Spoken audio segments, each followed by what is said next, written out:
বাংলাদেশের জার্সিতে অনেক দিন খেলতে চান হামজা চৌধুরী। জামাল ভুঁইয়ার চোখে হামজা বাংলাদেশের ফুটবলের মেসি। দুইজনই এশিয়ান কাপ বাছাইয়ে ভারতের বিপক্ষে জয়ের ব্যাপারে আশাবাদী। রহমান পেয়ারের রিপোর্ট।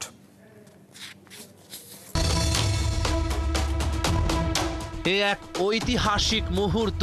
হামজা চৌধুরী বাংলাদেশের জার্সিতে প্রথমবার অনুশীলন করল। সিলেট থেকে ঢাকা এসে পরদিনই সিরিয়াস হামজা। মজবুত করে নিচ্ছেন টিমমেটদের সাথে বন্ডিংটা।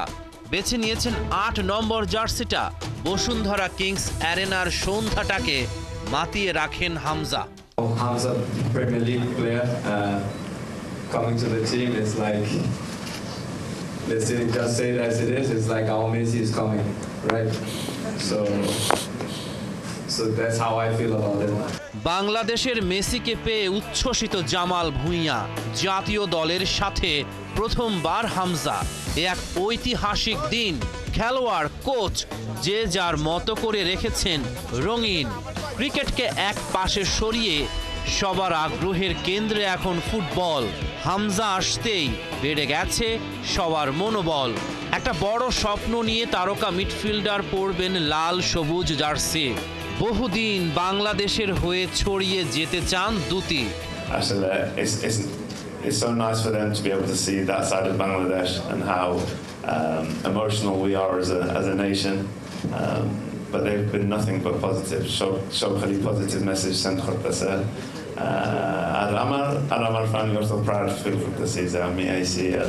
হামজার সামনে সুযোগ ছিল ইংল্যান্ডের হয়ে খেলার জন্য অপেক্ষা করার, কিন্তু তিনি শেষ পর্যন্ত বেছে নিয়েছেন বাংলাদেশকে। এই সিদ্ধান্তের পেছনের গল্পটাও তিনি বললেন সংবাদ সম্মেলনে। I'll obviously share my experience and my stories when the time's are right. But like you say, the Leicester story is very much an underdog story, and us as a nation, we're a great nation. Bangladesh 25 March শিলংয়ে ভারতের বিপক্ষে Asian cup বাছাইয়ের match খেলবে। লাল সবুজের প্রতিনিধিরা জয় দিয়ে হামজার অভিষেককে স্মরণীয় করে রাখতে চাইবে। রহমান পেয়ার, 71। জাতীয় দলে সিন্ডিকেট করার কোনো সুযোগ নেই। প্রবাসী ফুটবলার ফাহমিদুল ইসলাম ইস্যুতে বললেন বাফুফের সভাপতি তাবিদ আউয়াল। যোগ্যতা অনুযায়ী সবাই যার যার জায়গা করে নেবে, এমন কোনো কিছুর আভাস মিললে ব্যবস্থা নেওয়ার কথা বলেছেন বাফুফের সভাপতি। আমাদের 23 জনের স্কোয়াড অলরেডি ডিক্লেয়ার হয়ে গেছে। আনুষ্ঠানিকভাবে আমরা প্রেসকে জানিয়ে দিব।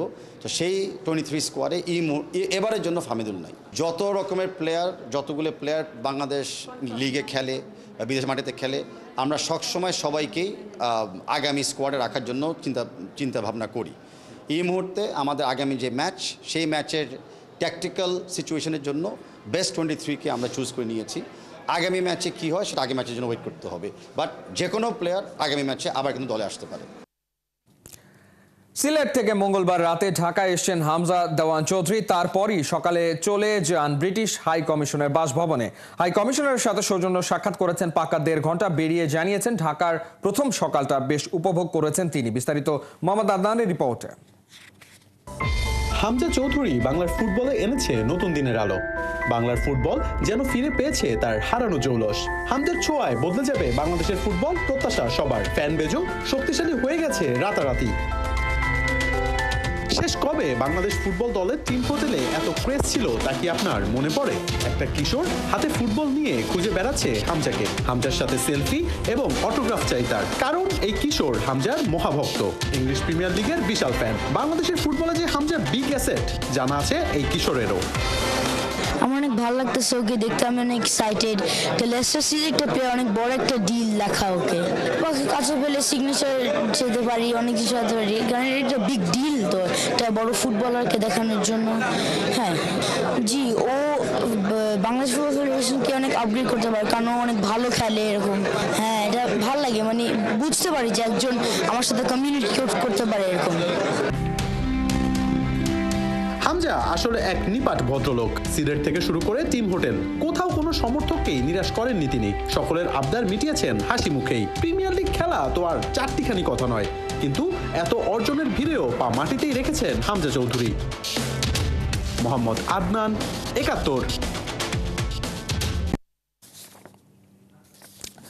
যেমনটা আপনারা দেখছিলেন যে হামজার সাথে সেলফি অটোগ্রাফ চাই, তাই দুপুর থেকেই তার খোঁজে ক্লাস 3-তে পড়ুয়া এক খুদে ভক্ত। তার ফ্যান জানেন লেস্টার সিটি এবং প্রিমিয়ার লিগে খেলা চারটিখানি কথা নয়, তাই হামজা বাংলার বিগ অ্যাসেট। এবং মোহাম্মদ আদনানের যে রিপোর্ট সেটাই আসলে আমরা দেখছিলাম। 2027 বিশ্বকাপ নিয়ে নতুন পরিকল্পনায় হাঁটছে বিসিবি। চূড়ান্ত হয়ে গেছে, হেড কোচ ঠিক হয়ে গেছে, 3 ফরম্যাটের ক্যাপ্টেন আর ভাইস ক্যাপ্টেনও শিগগিরই আনুষ্ঠানিক ঘোষণা দেবে ক্রিকেট বোর্ড। তার আগে খেলাযোগ নিশ্চিত হয়েছে, কারা কারা থাকছেন সেই পরিকল্পনাতে। নাইয়ান বিন জসিমের রিপোর্ট। সাথে কোনো কথা হয়নি, সেটা সম্পূর্ণ বোর্ডের ডিসিশন। বোর্ড কীভাবে চিন্তা করে এটা তাদের সম্পূর্ণ ডিসিশন। অপরচুনিটি আসলে সেটা চিন্তা করা যাবে অবশ্যই। নতুন মেয়াদে নতুন ক্যাপ্টেন হবার দৌড়ে যে কজন ছিলেন এগিয়ে, মেহেদী মিরাজ অন্যতম তাদের মধ্যে, কিন্তু বিসিবি আলোচনাই করেনি তার সঙ্গে। অর্থাৎ ক্যাপ্টেন হিসেবে মিরাজ আপাতত কোনো ফরম্যাটের জন্যই নেই বোর্ডের রাডারে। ক্যাপ্টেনের ব্যাপারে নতুন করে অ্যানাউন্স করতে হবে, কারণ যেহেতু একটা টার্ম পর্যন্ত তার সময়সীমা বাধা ছিল, নতুন করে আবার অ্যানাউন্স করতে হবে, এইটুকুই। মানে শান্তই থাকছেন মোটামুটি ধরে?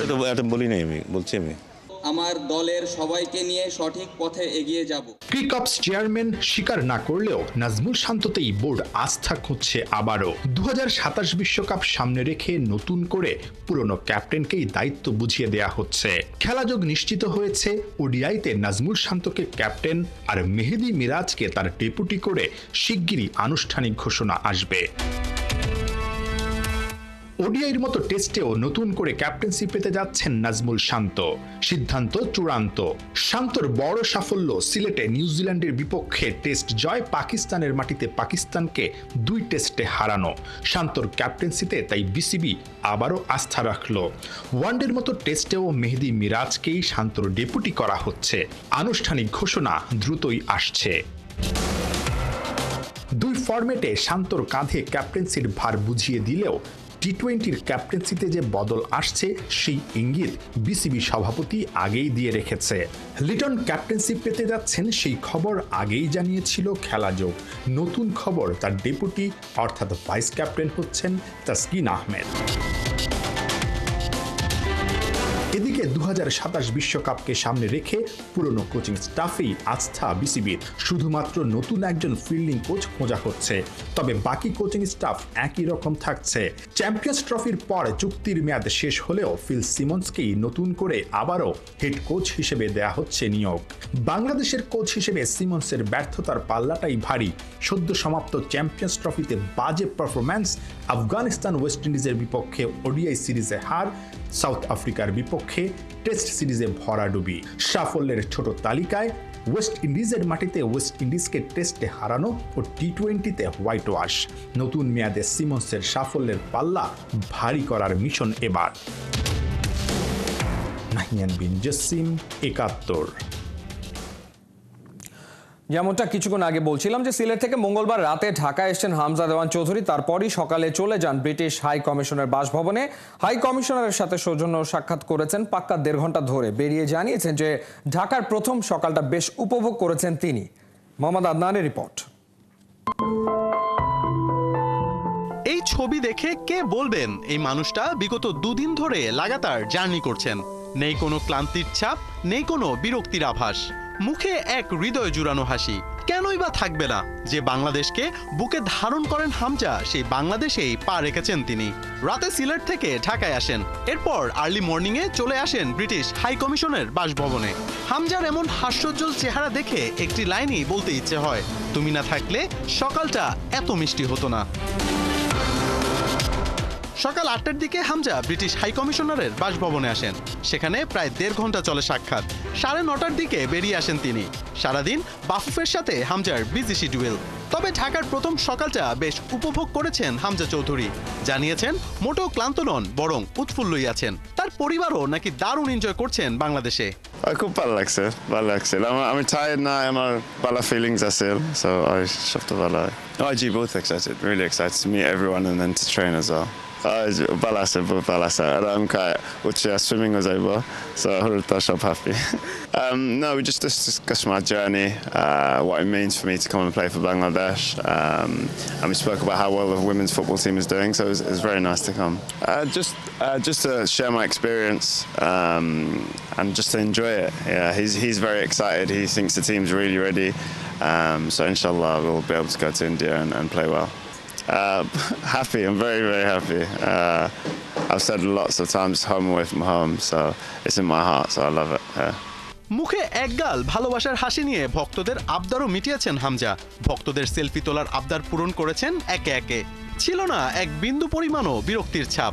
একজন রিয়েল জেন্টলম্যান যাকে বলে আর কি। ভক্তদের সাথে সেলফি তুলে হামজা গাড়িতে চড়ে রওনা দেন টিম হোটেল ইন্টারকন্টিনেন্টালে। সেখানে তার ব্যস্ত কর্মসূচি। সন্ধ্যায় কিংস অ্যারেনায় বাংলাদেশ জাতীয় ফুটবল দলের সাথে প্রথম প্র্যাকটিস সেশন করবেন তিনি। তারপরই ধরবেন ভারতের ফ্লাইট, উদ্দেশ্য ভারত বধ। মোহাম্মদ আদনান, ৭১। একের পর এক ওডিআই পরীক্ষায় ব্যর্থ হচ্ছে বাংলাদেশ। জাতীয় দলের সিনিয়র সহকারী কোচ মোহাম্মদ সালাউদ্দিনের মতে দলে একাধিক অলরাউন্ডার না থাকলে বড় দলের বিপক্ষে প্রতিদ্বন্দ্বিতা করা কঠিন। কথাবার্তায় পরিষ্কার, চ্যাম্পিয়ন্স ট্রফিতে সাকিব আল হাসানের সার্ভিস বড্ড মিস করেছে টাইগাররা। সাদা বলের স্পিনারদের ভেরিয়েশন বাড়ানোর বিকল্প নাই বলেছেন কোচ সালাউদ্দিন। সাইফুল রূপকের রিপোর্ট। ডেফিনেটলি মিস করব, বাট আসলে এই কোশ্চেনটা আমার মনে হয় কেন করলেন আপনি, আমি আই ডোন্ট নো। 23-এ ভারত বিশ্বকাপে ভাঙা আঙ্গুল নিয়ে লড়াকু ইনিংস খেলেই বাংলাদেশের চ্যাম্পিয়ন্স ট্রফির টিকিট নিশ্চিত করেছিলেন সাকিব আল হাসান। অথচ আইসিসির এই ইভেন্টে যাওয়ার আগে প্রেস কনফারেন্সে সেই নামী অলরাউন্ডারকে নিয়ে প্রশ্নেই চটেছিলেন টাইগার কাপ্তান নাজমুল শান্ত। মাইক্রোফোনের সামনে আচরণ যেমনই হোক, 22 গজে ঠিকই সুপার 75-কে বড্ড মিস করেছে টিম বাংলাদেশ। পাকা অলরাউন্ডারের অভাব কি সহসাই কাটবে? আমাদের হয়তো দুবাইতে যদি আমাদের একটা স্পিনার বেশি থাকতো, আমরা হয়তো ওই ম্যাচটা আমরা অনেক ভালো কিছু করার সম্ভাবনা ছিল। আপনি যদি এখন ইন্ডিয়ান টিমে খেলেন, আপনি কিন্তু প্রথম থেকে অ্যাক্সিলেট করে খেলতে পারবেন, বা আপনি চারে খেললেও আপনি খেলা কিন্তু অ্যাক্সিলেট করতে পারবেন। কেন? আপনার তারা 9 নম্বর পর্যন্ত ভালো সলিড অলরাউন্ডার আছে। তা আপনি তো, আমার যখন 3 উইকেট পড়ে যায়, আমার যে 5 নম্বর আর 6 নম্বর যারা ব্যাটিং করে তারা কিন্তু তাদের অনেক কিছু মাথায় চিন্তা করতে হয় যে আসলে আমি কতক্ষণ যাব, আরেকটা উইকেট পড়ে গেলে তো আমার শেষ। সো আসলে আপনি যদি নিউজিল্যান্ড বলেন, ইন্ডিয়া বলেন, তাদের আসলে টিমের গঠনটাই যদি দেখেন, আপনি 5 থেকে দেখবেন 9 পর্যন্ত সবাই ভালো ব্যাটিং করে, সবাই ভালো বোলিং করে। আমার কি ওই অবস্থায় আছে? সো আমাদের আসলে ব্যাটসম্যানদের দোষ দিলেও লাভ নেই, কারণ সব কিছু আসলে টিমের রিসোর্সের উপরে অনেক কিছু চিন্তা করে। ধরুন আমাদের অলরাউন্ডার অনেকগুলো অভাব আছে। এই ওয়ানডে ক্রিকেট এখন কিন্তু যত অলরাউন্ডার থাকবে তত আপনার জন্য বেনিফিট। একসময় বাংলাদেশের ফেভারিট ফরম্যাট ছিল ওডিআই, অথচ 23-এর বিশ্বকাপে ভরাডুবি। গেল বছর 9 ওয়ানডে খেলে 6টাতেই হয়েছিল পর্যুদস্ত। যাচ্ছে তাই অবস্থা ছিল চ্যাম্পিয়ন্স ট্রফিতে। দেখুন আমরা কিন্তু ধরুন ওয়ানডে যেগুলো হারতেছি, আমরা কিন্তু মিডল ওভারে হারতেছি। আমাদের ডেতেও খারাপ বোলিং করে না, উপরে 10 ওভারও ভালো বোলিং করে, যেখানে আমরা উইকেট বের করে ফেলতেছি। বাট মিডল ওভারে আমরা পারতেছি না, কারণ মিডল ওভারে আমরা উইকেট বের করতে পারতেছি না। মিডল ওভারে আমাদের স্পিনারদেরকে আসলে ভ্যারিয়েশনের ঘাটতি, যে একটু ফ্ল্যাট উইকেটে, ব্যাটিং ফ্রেন্ডলি উইকেটে তারা আসলে ডিফারেন্ট বোলিংটা করতে পারতেছেন। দেখুন আমার আপনি যদি এখন ওই মিরপুরে খেলেন বা ওই বিকেএসপিতে খেলেন, আপনি স্পিনার কিছু করতে হবে না, জায়গায় লেনতে ফেলাবেন, আপনি পার পেয়ে যাবেন। শেখার জায়গাটা তৈরি হচ্ছে না। আপনি যখন একটু টাফ উইকেটে বোলিং করবেন, তখন বুঝতে পারবেন যে আপনি আসলে আপনার কোয়ালিটিটা কীরকম। তো আমি মনে করি যে এটাও শেখার বিষয় ছিল। তো জান আমি এখানে যখন মিরপুরে বল করবো, 10 ওভার ঠিক জায়গায় বল করলে আমি হয়তো 3 উইকেট পার করে কিছু করতে হবে না। বাট যখনই টাইপ সময় আসে তখন তো আসলে, কারণ তার তো ওইটা শেখার মতো পরিস্থিতি আর কখনই হয়নি। সাইফুল রূপক, ৭১। রেফারির বাড়তি সুবিধাতে শিরোপা জেতে আর্জেন্টিনা প্রাপ্য পেনাল্টি থেকে বঞ্চিত করা হয়েছে কলম্বিয়াকে, এমন অভিযোগ করেছেন কলম্বিয়ার ক্যাপ্টেন হামেস রদ্রিগেজ। কোপা আমেরিকার গেল আসরে কলম্বিয়াকে হারিয়ে শিরোপা জিতেছিল মেসিরা। কোহিনুর কণার রিপোর্ট। 2024 কোপা আমেরিকায় কলম্বিয়াকে রুখে দিয়ে রেকর্ড 16 নম্বর শিরোপা ঘরে তোলে আর্জেন্টিনা। টানা 2 বছর ধরে যে দলটা ধরে রাখলো অপরাজিত থাকার তকমা, সেই কলম্বিয়ানরাই মেসিদের সামনে এসে খেয়ে গেল ধরা। 2021 সালের কোপা জয়ের পর কি যে হলো কে জানে। ফাইনাল ম্যাচ যেই খেলুক চ্যাম্পিয়ন হয় আর্জেন্টিনা, আর এটাই যেন নিয়তি। সেই ঘটনা 9 মাস পেরোলেও চ্যাম্পিয়ন হতে না পারার কষ্ট আজও পোড়ায় হামেস রদ্রিগেজকে। তবে এবারে শুধু দুঃখ নয়, বরং রীতিমতো ক্ষোভ প্রকাশ করেছেন রদ্রিগেজ। স্প্যানিশ সাংবাদিক এদু আগুয়েরোর কাছে আর্জেন্টিনাকে নিয়ে জানিয়েছেন গুরুতর এক অভিযোগ। হামেস বলেন, টুর্নামেন্টে আর্জেন্টিনাকে চ্যাম্পিয়ন করা হয়েছে রীতিমতো পরিকল্পিতভাবে। কলম্বিয়া সেদিন চ্যাম্পিয়ন হতে পারেনি মাঠের বাইরের বিভিন্ন ইস্যুর কারণে। রেফারি দুটো পেনাল্টি দেননি, এর মধ্যে একটি তো আমার চোখে একেবারে পরিষ্কার ছিল। ভিআর এর রেকর্ডিং অন্য সব ম্যাচেই দেখানো হয়েছে, কিন্তু ফাইনালে দেখানো হয়নি। কিছুটা অদ্ভুত তো ছিলই সেটা। গেলবারের টুর্নামেন্টে মেসিকে টপকে ক্যারিয়ার সেরা পারফরমেন্স করেছিলেন রদ্রিগেজ।